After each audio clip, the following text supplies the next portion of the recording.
오늘 함께 나눌 하나님 말씀은 로마서 15장 22절부터 33절까지입니다.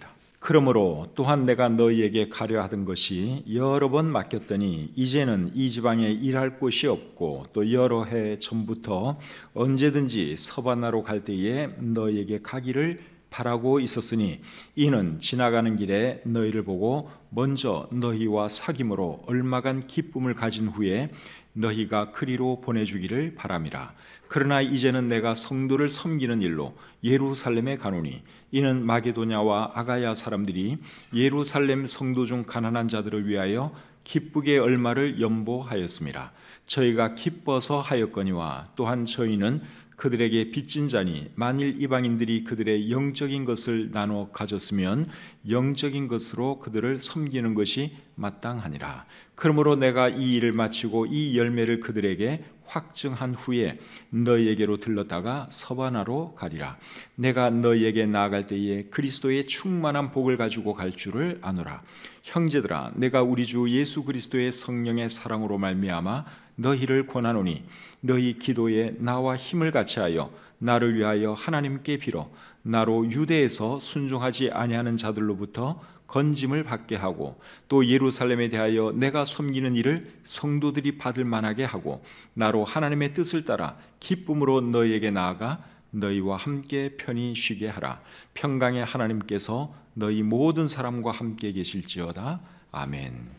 오늘은 로마서 15장 22절부터 33절까지의 말씀을 본문으로 해서 예루살렘으로, 로마로, 스페인으로 이런 제목으로 하나님 말씀 전하기를 원합니다. 설교 제목이 어느 여행사의 여행 상품 같습니다. 그렇죠? 예루살렘으로, 로마로, 스페인으로. 코로나 시대도 거의 끝났으니까 아니나 다를까 예루살렘으로, 로마로, 스페인으로 여행 갔으면 참 좋겠습니다. 그렇죠? 그동안 여행 많이 못했는데 이제 좀 자유롭게 세계 여러 곳 다니면서 구경도 좀 하고 살았으면 좋겠습니다. 근데 이 제목은 오늘 이 본문 속에 나타나 있는 사도 바울의 선교 경로입니다. 오늘 이 본문을 기록할 당시에 사도 바울은 예루살렘을 향해 가고 있었습니다. 25절을 보면 알 수 있습니다. 그러나 이제는 내가 성도를 섬기는 일로 예루살렘에 가노니. 사도 바울은 지금 이 글을 쓰면서 어디로 가고 있는 중입니까? 예루살렘으로 가고 있는 중입니다. 예루살렘에 갔다가 그 다음으로 어디를 가기 원했는가 하면 로마에 가기를 원했습니다. 그리고 그 다음에는 또 어디 가기 원했는가 하면 스페인으로 가기를 원했습니다. 28절을 보겠습니다. 그러므로 내가 이 일을 마치고 이 열매를 그들에게 확증한 후에 너희에게 들렀다가 서바나로 가리라. 예루살렘에서 일을 다 보고 나서 그 다음에 너희에게 들렀다가 서바나로 가기 원한다, 그렇게 말을 하고 있죠. 여기서 말하는 너희는 로마 교회 성도들을 말하는 것이고 서바나는 스페인을 말하는 것입니다. 그래서 사도 바울은 지금 예루살렘으로 가고 있고 예루살렘에 가서는 로마로 갔다가 그리고 로마에서 다시 서바나로 가는 것이 사도 바울의 선교 계획이었습니다. 오늘 이 본문의 내용을 살펴보면서 우리에게 주시는 교훈이 무엇인지 함께 배워보도록 하겠습니다. 22절 보겠습니다. 그러므로 또한 내가 너희에게 가려 하던 것이 여러 번 막혔더니. 사도 바울은 그 전부터 로마를 가기 원했습니다. 그런데 길이 막혀서 갈 수가 없었습니다. 거기에 대해서는 로마서 1장 13절에서도 말을 하고 있습니다. 로마서 1장 13절 보겠습니다. 형제들아, 내가 여러 번 너희에게 가고자 한 것을 너희가 모르기를 원하지 아니하노니 이는 너희 중에서도 다른 이방인 중에서와 같이 열매를 맺게 하려 함이로되 지금까지 길이 막혔도다. 그러니까 사도 바울은 그 전부터 로마에 가기를 원했어요. 그런데 길이 막혀서 갈 수가 없었다, 그렇게 말을 하고 있습니다. 왜 로마에 가기를 원했을까요? 방금 읽은 13절에 보니까 여러분들의 삶 속에 열매를 맺게 하려고 내가 로마에 가서 여러분들 만나기 원한다, 그런 말을 하고 있죠. 그리고 11절과 12절에서는 이렇게 말을 합니다. 내가 너희 보기를 간절히 원하는 것은 어떤 신령한 은사를 너희에게 나누어 주어 너희를 견고하게 하려 함이니 이는 곧 내가 너희 가운데서 너희와 나의 믿음으로 말미암아 피차 아니함을 얻으려 함이라. 자, 로마서 1장 11절과 12절에서는 로마에 가려고 하는 이유를 어떻게 설명하고 있습니까? 너희를 경고하게 하려고 내가 가기 원한다. 그리고 피차 안위함을 얻으려 한다. 그렇게 말을 하고 있죠. 그러니까 사도 바울은 상당히 좋은 목적을 가지고 지금 로마에 가려고 하고 있습니다. 그런데 하나님께서 그것을 허락하지 않으셨습니다. 지금 이 순간까지도 하나님은 사도 바울이 로마에 가는 것을 허락하지 아니하셨습니다. 여기서 우리가 한 가지 배울 것이 있는데, 하나님은 우리가 좋은 목적으로 어떤 일을 하려고 해도 그것을 허락하시지 않을 때가 있다 하는 것입니다. 그 이유가 뭘까요? 그 이유는 우리가 다 모르죠. 우리는 정말 좋은 목적으로 어떤 일을 하려고 하는데 하나님이 허락해 주시지 않을 때가 있다는 것입니다. 왜 허락해 주시지 않는지는 우리가 다 몰라요. 궁금하면 하나님께 물어보시면 되겠죠? 하나님께 물어보는데도 하나님이 안 가르쳐 주세요. 그럼 어떻게 하면 될까요? 기다리는 수밖에 없죠. 왜 하나님, 내가 좋은 목적으로 이런 일을 하려고 하는데 왜 하나님 막으십니까? 왜 허락하지 않으십니까? 여러분들이 물어보세요. 물었는데도 대답이 없으면 하나님께서 대답해 주실 때까지 기다려야 하는 것이죠. 그리고 기다리면 하나님의 때에 하나님의 방법으로 이루어 주신다 하는 것입니다. 23절 24절 계속 보겠습니다. 이제는 이 지방에 일할 곳이 없고 또 여러 해 전부터 언제든지 서바나로 갈 때에 너희에게 가기를 바라고 있었으니 이는 지나가는 길에 너희를 보고 먼저 너희와 사귐으로 얼마간 기쁨을 가진 후에 너희가 그리로 보내주기를 바람이라. 자, 이 말씀을 잘 보시면 로마에 가려고 하는 또 다른 이유가 있었는데, 첫 번째 이유는 지금 있는 곳에는 더 이상 일할 곳이 없기 때문에 내가 로마로 가기를 원한다, 그런 말을 하고 있죠. 일할 곳이 없다 하는 말의 의미가 뭘까요? 복음을 전해야 할 사람에게는 다 전했다 그 말입니다.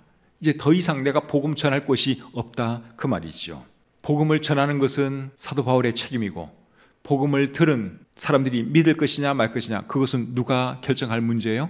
그 사람들이 알아서 결정할 문제이죠. 근데 어쨌든 사도 바울 입장에서는 복음을 전할 만큼 다 전했다 그 말입니다. 나를 통해서 복음 듣지 못한 사람이 적어도 이 지역에는 없다 그 말입니다. 예수님께서 12제자를 파송하시면서 이런 말씀을 하셨어요. 마태복음 10장 14절입니다. 누구든지 너희를 영접하지도 아니하고 너희 말을 듣지도 아니하거든 그 집이나 성에서 나가 너희 발에 먼지를 떨어버리라. 이게 무슨 말입니까? 복음을 받아들이지 아니하는 사람들에게는 억지로 전할 필요 없다 그 말입니다. 그러니까 여러분들도 여러분 친구나 지인들에게 복음을 전하는데 도저히 받아들이질 않아요. 그럼 여러분 사정하다시피 굳이 그럴 필요 없어요. 그 시간에 다른 사람에게 복음 전하는 것이 더 나을 수도 있습니다. 그렇다고 완전히 포기하라 그 말은 아니고, 굳이 듣지 않겠다는데 어떻게 하겠습니까? 그럴 때는 다른 사람 찾아가서 들을 만한 사람들에게 가서 전도하는 것이 훨씬 더 나은 것이죠. 그래서 사도 바울은 이제 이곳에는 내가 복음 전할 수 있는 곳이 없기 때문에 로마 가기를 원한다, 그런 말을 하고 있습니다. 또 다른 이유는 뭔가 하면 스페인으로 가기 전에 로마에 가서 여러분들과 함께 교제하고, 그리고 내가 스페인으로 갈 때에 여러분들의 도움을 받기 원한다, 그런 말씀을 하고 있습니다. 24절을 다시 한번 읽어보겠습니다. 이는 지나가는 길에 너희를 보고 먼저 너희와 사귐으로 얼마간 기쁨을 가진 후에 너희가 그리로 보내주기를 바람이라. 그러니까 사도 바울은 스페인에 가서 복음 전하는 그런 꿈이 있었습니다. 근데 먼저 이제 로마에 가서 로마 성도들도 좀 보고, 그리고 로마 성도들의 후원을 받아서 스페인 가는 것이 그의 선교 계획이었죠. 선교는 오늘날에도 여러분 이런 방식으로 이루어지고 있습니다. 지금도 해외 나가서 선교 사역을 하는 선교사님들이 많이 계시죠. 우리 교회도 많은 해외 선교사님들을 돕고 있는데, 그 선교사님들이 어떻게 여러분 생활을 하고 어떻게 사역을 하는 겁니까? 한국에 있는 교회와 성도들이 기도해주고 그리고 물질을 보내주기 때문에 그분들이 해외에 나가서 선교 사역을 감당할 수가 있는 것이죠. 전쟁을 할 때도 그렇잖아요. 일선에 나가서 싸워야 하는 그런 군인들도 필요하고, 또 후방에서 물자를 공급해주는 그런 군인들이 있어야지 전쟁을 할 수 있는 것처럼 선교도 똑같습니다. 그래서 누군가는 해외 현장으로 나가야 돼요. 그리고 또 누군가는 한국에 남아서 그들을 위해서 기도해주고 그들이 필요한 물질을 보내주는 그런 역할을 해야 하는 것이죠. 그래서 저와 여러분들은 나가는 선교사가 되든지 아니면 나가 있는 선교사들을 후원하는 선교사가 되어야 하든지 둘 중에 하나는 되어야 할 줄 믿습니다. 세계 선교는 뭐 해외 선교사님들만 하는 건 아니잖아요. 하나님께서 모든 그리스도인들에게 복음을 전하라고 말씀을 했기 때문에 우리가 해외로 나가서 복음 전할 수 없다면 그렇게 하는 분들을 우리가 기도로 도와주고 물질로 도와주어야 하는 것이죠. 그래서 우리 교회 성도님들이 선교를 위해서도 참 물질을 드리고 있는 것으로 인해 참 감사합니다. 그런 분들이 계시기 때문에 지금 이 순간에도 해외 선교는 이루어지고 있는 것이죠. 25절 26절 보겠습니다. 그러나 이제는 내가 성도를 섬기는 일로 예루살렘에 가노니 이는 마게도냐와 아가야 사람들이 예루살렘 성도 중 가난한 자들을 위하여 기쁘게 얼마를 연보하였습니다. 지금 사도 바울은 예루살렘으로 가고 있는 중인데 예루살렘으로 가고 있는 이유가 뭔가 하면 마게도냐와 아가야 성도들이 예루살렘에 있는 가난한 성도를 위해서 헌금을 했습니다. 그 헌금 전달해 주려고 지금 예루살렘으로 가고 있는 것이죠. 마게도냐와 아가야 그 지명 이름이 여기 나오는데 이 지명은 마게도냐와 아가야는 오늘날의 그리스 땅에 해당됩니다. 그리스 땅을 남쪽과 북쪽으로 딱 나누면 그리스 땅을 여러분들이 지도를 보고 그리스 땅을 남과 북으로 중간쯤을 딱 자르면 윗지방은 마게도냐 지방이고 밑에 지방은 아게야 지방입니다. 마게도냐 지방에 어떤 도시들이 있었는가 하면 데살로니가, 빌립보 이런 도시들이 있었고요. 밑에 아가야 지방에 어떤 도시들이 있었는가 하면 고린도, 갱그레아, 아테네, 성경에는 아데로 나오죠. 이런 도시들이 있었습니다. 근데 그 지방에 있는 크리스찬들이 예루살렘에 사는 어려운 성도들을 위해서 헌금을 했어요. 그리고 그 헌금을 전달해 주기 위해서 지금 사도 바울은 예루살렘으로 가고 있는 중입니다. 정말 귀한 성도들 아닙니까? 그들도 사실은 어려워요. 그럼에도 불구하고 더 어려운 예루살렘 성도들을 위해서 그들이 헌금을 했다 하는 것이죠. 마게도냐 성도들이 헌금한 것에 대해서는 고린도후서 8장 1절부터 5절에 자세하게 기록이 되어 있습니다. 한번 보겠습니다. 고린도후서 8장 1절부터 5절까지입니다. 형제들아, 하나님께서 마게도냐 교회들에게 주신 은혜를 우리가 너희에게 알리노니 환난의 많은 시련 가운데서 그들의 넘치는 기쁨과 극심한 가난이 그들의 풍성한 연보를 넘치도록 하게 하였느니라. 내가 증언하노니 그들이 힘대로 할 뿐 아니라 힘에 지나도록 자원하여 이 은혜와 성도 섬기는 일에 참여함에 대하여 우리에게 간절히 구하니 우리가 바라던 것뿐 아니라 그들이 먼저 자신을 주께 드리고 또 하나님의 뜻을 따라 우리에게 주었도다. 자, 이 말씀에 보시면 마게도냐 성도들도 굉장히 어려운 사람들인 것을 알 수 있습니다. 극심한 가난이 그들의 풍성한 연보를 넘치도록 하게 하였다. 그렇게 말을 하고 있습니다. 자기들도 어려우면서 예루살렘 성도들이 어렵다니까 기꺼이 힘대로 할 뿐 아니라 힘에 지나도록 자원하여 헌금을 했다. 그렇게 여기 말씀하고 있죠. 얼마나 귀한 사람들입니까? 정말 귀한 사람들 아닙니까? 그리고 아가야 성도들이 드린 헌금에 대해서는 고린도서 9장 1절과 2절에 말씀을 하고 있습니다. 고린도후서 1장 2절 또 보겠습니다. 성도를 섬기는 일에 대하여는 내가 너희에게 쓸 필요가 없나니 이는 내가 너희의 원함을 알미라. 내가 너희를 위하여 마게도냐인들에게 아가야에서는 1년 전부터 준비하였다는 것을 자랑하였는데 과연 너희의 열심이 퍽 많은 사람들을 분발하게 하였느니라. 사도 바울이 고린도 교회 성도들에게 지금 하는 말이죠. 고린도 교회는 어느 지역에 있다 그랬습니까? 아가야 지방에 있는 도시라고 제가 조금 전에 말씀을 드렸죠. 근데 이 아가야에 있는 성도들은 1년 전부터 헌금할 준비를 했다. 그렇게 말을 했고 그 말을 듣고 마게도냐 지방에 있는 성도들이 도전을 받고 또 그들도 그렇게 헌금에 동참하게 되었다. 그런 말을 하고 있습니다. 우리는 고린도 교회 하면 아주 형편없는 교회 그렇게 생각을 하는데 반드시 그런 건 아니에요.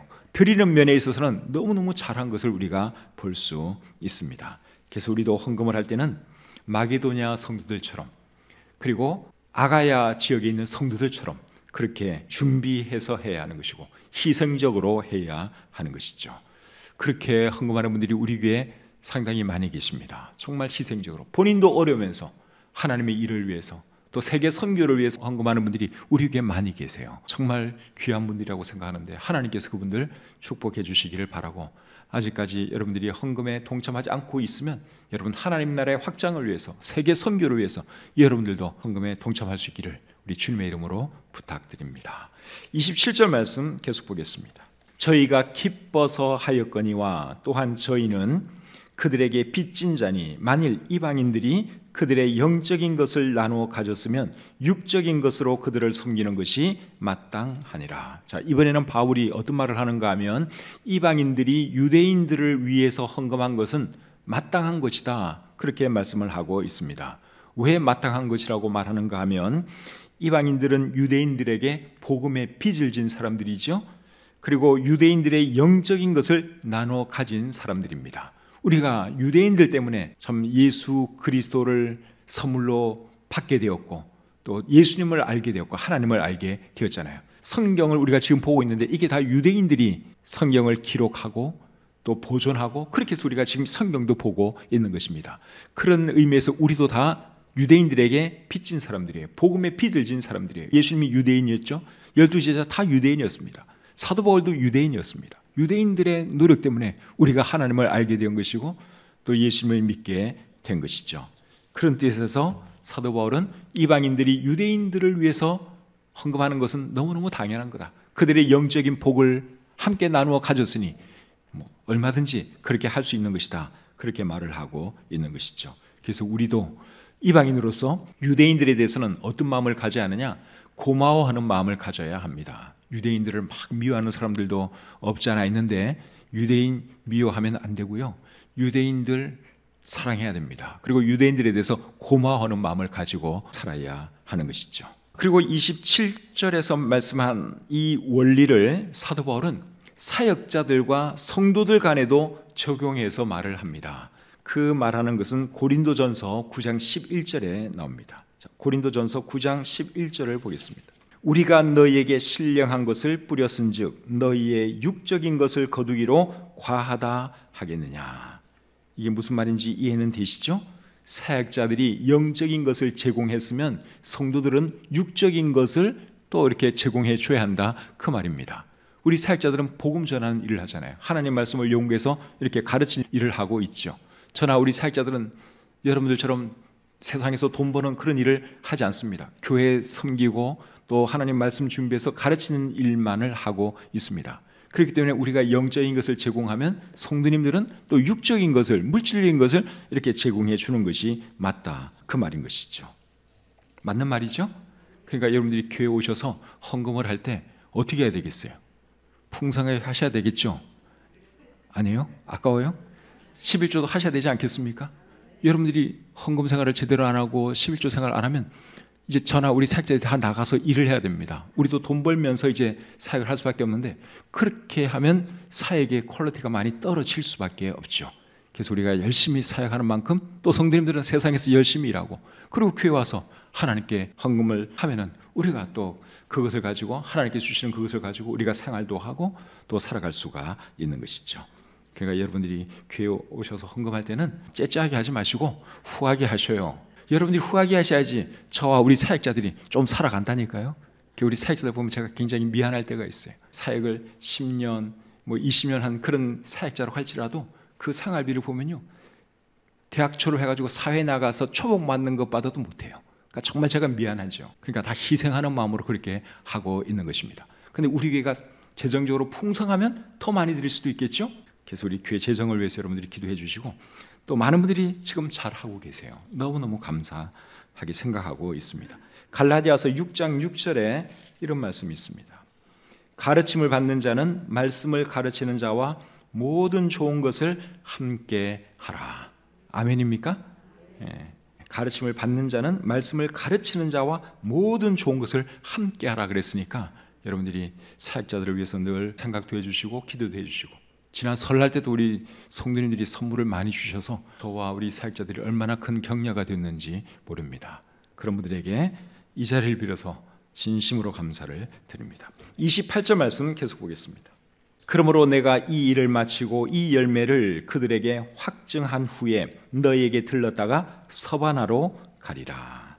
예루살렘에서 이제 헌금을 전달하고 그리고 나서는 어디로 가겠다는 것입니까? 로마로 갔다가 로마에서 다시 스바나, 스페인으로 가고자 하는 것이 사도 바울의 계획입니다. 이런 것을 보면 사도 바울은 선교를 굉장히 계획적으로 하고 그리고 큰 비전을 가지고 하는 사람인 것을 우리가 알 수 있습니다. 예루살렘에서 로마까지의 거리가 여러분 얼마나 멉니까? 여러분들이 지도를 한번 보셔요. 굉장히 멉니다. 옛날에는 비행기가 있는 것도 아니고 이제 육로를 통해서 아니면 배를 타고 가는 건데 그 길이 굉장히 험악하죠. 근데 로마까지 가겠다는 거예요. 그리고 또 스페인까지 또 갑니다. 스페인까지는 또 얼마나 더 멉니까? 그런데도 불구하고 사도 바울은 주님께서 자기에게 주신 그 세계 선교의 명령을 수행하기 위해서 그렇게 하겠다는 것이죠. 사도행전 20장 22절부터 24절까지 말씀 한번 보겠습니다. 보라, 이제 나는 성령에 매여 예루살렘으로 가는데 거기서 무슨 일을 당할는지 알지 못하노라.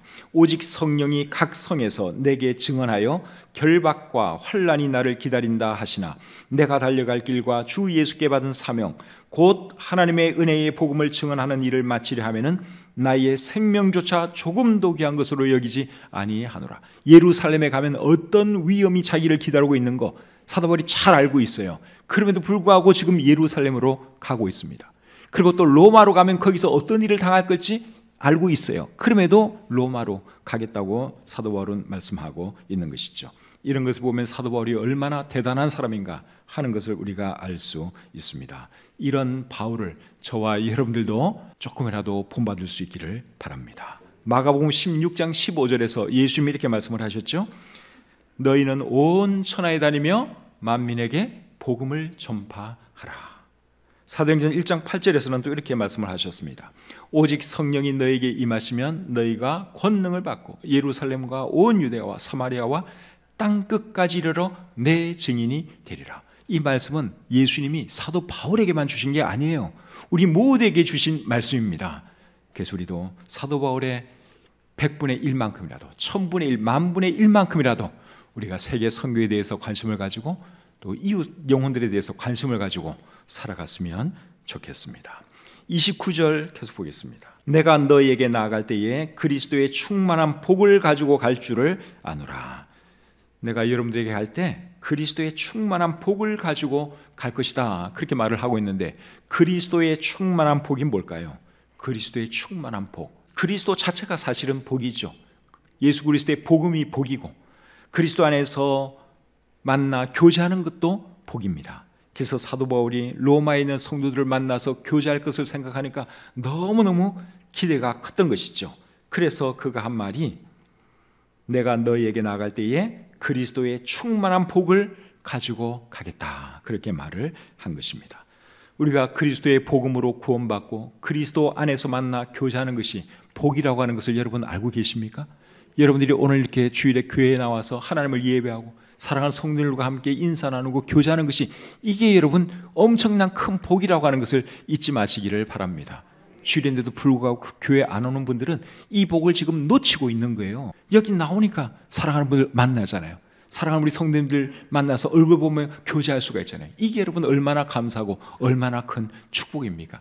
물론 집에서도 예배 드릴 수는 있어요. 온라인 보면서 지금도 그렇게 하는 분들이 여러분 계시죠? 어쩔 수 없는 상황에서는 그렇게라도 해야 되지만 나올 수 있는 분들은 나와서 예배 드리는 것이 맞습니다. 나와서 사랑하는 분들과 함께 찬양하고 함께 말씀 듣고 함께 대화 나누고 교제하는 것이 이게 여러분 얼마나 큰 복인지 모릅니다. 30절부터 32절 보겠습니다.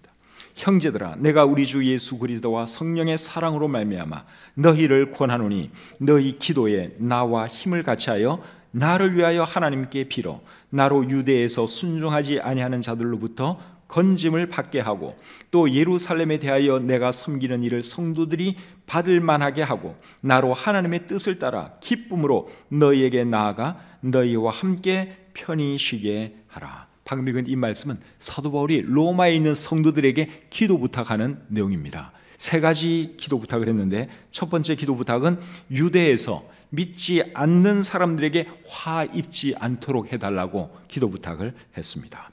두 번째 기도 부탁은 예루살렘 성도들에게 전달할 이 헌금이 그들에게 기쁨이 되게 해달라고 기도 부탁했습니다. 그리고 세 번째로는 로마까지 무사히 가서 로마 성도들을 만나게 해달라고 기도 부탁했습니다. 세 가지 기도 부탁을 내놓았는데 이 기도가 하나님께 응답되었을까요? 안 되었을까요? 응답되었습니다. 사도 바울이 결국 로마까지 가잖아요. 기도가 응답되었습니다. 그런데 순탄하게 응답된 것은 아닙니다. 여러분들이 잘 아시는 것처럼 사도 바울이 예루살렘에 가서 그리고 또 로마로 가는 그 과정에서 얼마나 많은 고통을 당하는지 모릅니다. 죽을 위기도 여러 번 경험했습니다. 사도행전 21장 17절부터 28장 15절까지가 사도 바울이 예루살렘에 도착해서 로마까지 가는 그 과정을 기록한 글입니다. 여러분들이 집에 가셔서 한번 읽어보세요. 사도행전 21장부터 마지막 28장까지 그 과정이 굉장히 험난합니다. 그런데 결국 로마까지 갑니까? 안 갑니까? 로마까지 가지요. 그러니까 기도 응답 받기는 받은 것입니다. 로마에 가서 성도들 만나는 모습을 잠깐 제가 읽어드리겠습니다. 사도행전 28장 15절 16절입니다. 그곳 형제들이 우리 소식을 듣고 앞비오 광장과 트레이스 티베르네까지 맞으러 오니 바울이 그들을 보고 하나님께 감사하고 담대한 마음을 얻으니라. 사도 바울이 로마 성도들을 드디어 만났습니다. 그 다음에 16절 우리가 로마에 들어가니 바울에게는 자기를 지키는 한 군인과 함께 따로 있게 허락하더라. 사도 바울이 로마까지 가기는 갔는데 죄수의 신분으로 갔습니다. 죄수의 신분으로. 그래도 어쨌든 가기는 갔으니 그의 기도가 응답받은 것입니다. 그런데 응답받는 그 과정이 굉장히 험난했다 하는 것이죠. 우리 하나님은 우리의 기도를 순탄하게 응답해 주시기도 하지만 때로는 험난한 과정을 거쳐서 응답해 주시기도 합니다. 왜 그렇게 하시는지는 저도 다 모릅니다. 그냥 순탄하게 좀 인도해 주시면 정말 좋겠는데 그러지 않을 때가 참 많거든요. 그런데 여러분, 하나님께서 설령 험난한 방법으로 우리의 기도를 이루어 주신다고 해도 그 방법이 최선의 것임은 틀림없습니다. 왜냐하면 하나님은 우리에게 항상 최선의 것을 주시는 분이니까. 우리 생각 같으면 이렇게 해주시면 정말 좋은 것 같은데 하나님은 그렇게 안 하세요. 저렇게 해주십니다. 근데 그게 최선이에요. 우리 생각하고 하나님 생각이 다릅니다. 사도 바울이 비록 죄수의 신분으로 로마에 갔지만 그곳에서 또 놀랍게 복음을 전하면서 사도행전은 끝이 나지요. 사도행전 28장 30절 31절 제가 한번 읽어드리겠습니다. 사도행전의 제일 마지막 부분입니다. 바울이 온 이태를 자기 셋집에 머물면서 자기에게 오는 사람을 다 영접하고 하나님의 나라를 전파하며 주 예수 그리스도에 관한 모든 것을 담대하게 거침없이 가르치더라. 사도 바울이 그 당시 세계의 중심이었던 로마에서 거침없이 복음을 전했습니다. 그래서 이 복음이 급속도로 전 세계로 뻗어나갈 수가 있었던 것이죠. 그리고 사도 바울이 스페인까지 갔는지 안 갔는지는 아무도 모릅니다. 근데 전승에 의하면 갔다 그럽니다. 스페인에까지 가서 복음을 전했고 그리고 다시 로마로 또 붙잡혀 와가지고 로마에서 순교당해서 죽죠. 그게 사도 바울의 일생이에요. 하나님은 세계 선교를 위해서 바울이라고 하는 한 사람을 들어 사용하셨고 그가 열심히 충성 봉사했기 때문에 복음이 전 세계로 빠른 속도로 퍼져나갈 수 있었다 하는 것이죠. 33절 읽고 마치겠습니다. 33절 평강의 하나님께서 너희 모든 사람과 함께 계실지어다. 아멘. 오늘 말씀을 잘 들은 여러분들에게도 우리 하나님께서 함께 하시기를 축복하면서 말씀을 마치도록 하겠습니다.